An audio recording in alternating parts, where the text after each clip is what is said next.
stop me when I'm supposed to be stopped. Sometimes I don't think that's possible. So I'm sorry, I'm a little bit animated, and I hope you guys don't mind, but I am so excited about being here. And I hope I don't get emotional. It sounds like I am. So I've been coming to this church for several years, and I have always been inspired by the lecturers. I mean, we have Reverend Lilia Cutler. Thank you for letting me take your place up here today. I appreciate it. She gives amazing lectures and always full of spirit and happy. And just last week she gave one on the Sermon of the Mount that was amazing. Reverend Lynn Streeper, always inspirational messages. So they're ones that when you leave you feel good and you know that you've learned something that you can carry with you for the rest of your life a lot of times. So I'm inspired by those lectures, and I hope I can be inspiring to you guys. So today my lecture is on be the change. Be the change that you want to see in your world. We talked about healing the universe. And that actually came from Gandhi. He said, be the change you want to see in the world. Well, that's kind of, can I do that? Can I really be the change to affect my world? Well, I think we can. I've seen it happen in my own life, and I think you can be the change. I've seen it happen in myself. So does that mean I'm going to lose weight? I'm going to change my hair color? What does that mean? How am I going to change the world? No, I'm talking about real change. Change that when it happens, it rocks your world. You know what I'm talking about. You know when you get inspired by that change. So, a few years ago, I started learning about universal laws. When you come into the Spiritualist church, you learn about universal laws. How many of you, now be honest, really know about universal laws? Really? There's a lot of you that don't. So, I was surprised when I heard about universal laws. You know about physical laws, law of gravity. If I pick this up and I drop it, it's going to fall. Well, what about those universal laws? If you don't know about them, you need to know. So, I Googled it. Google it. There's a lot of different opinions about whether there's 12 or 26 or whatever, but I'm going to talk about the first two.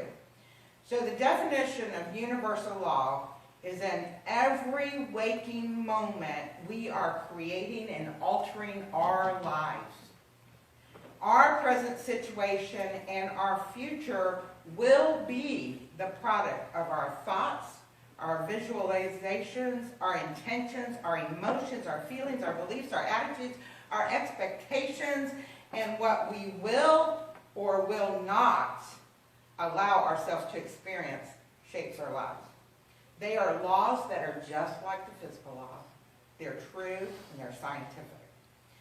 So what I'm going to talk about is just the first two laws. The first law is the law of divine oneness.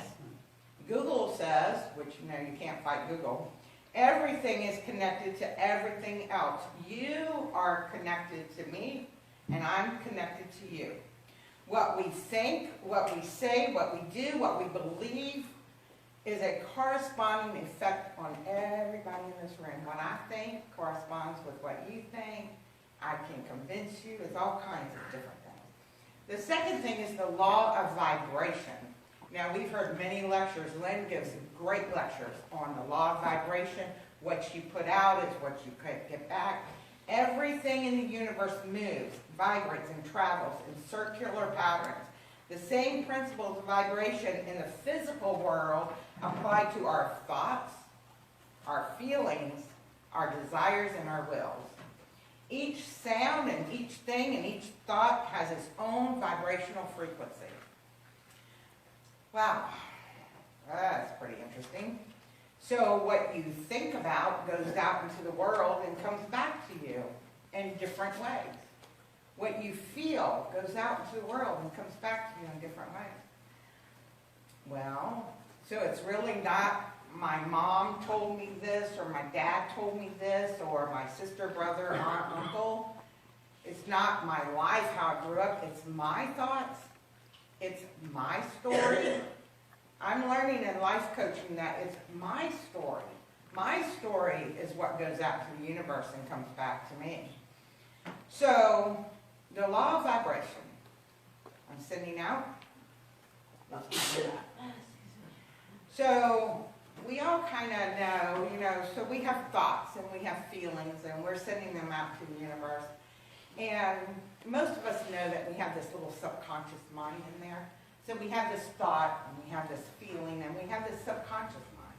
Well, this subconscious mind was described to me about 10 years ago as our computer system. It's a major computer system, and it holds every thought, emotion, feeling, experience that you've had, your neighbors had, society has put into you. It holds all of that. And so when you have a thought, immediately when you have a thought, your subconscious mind goes to work.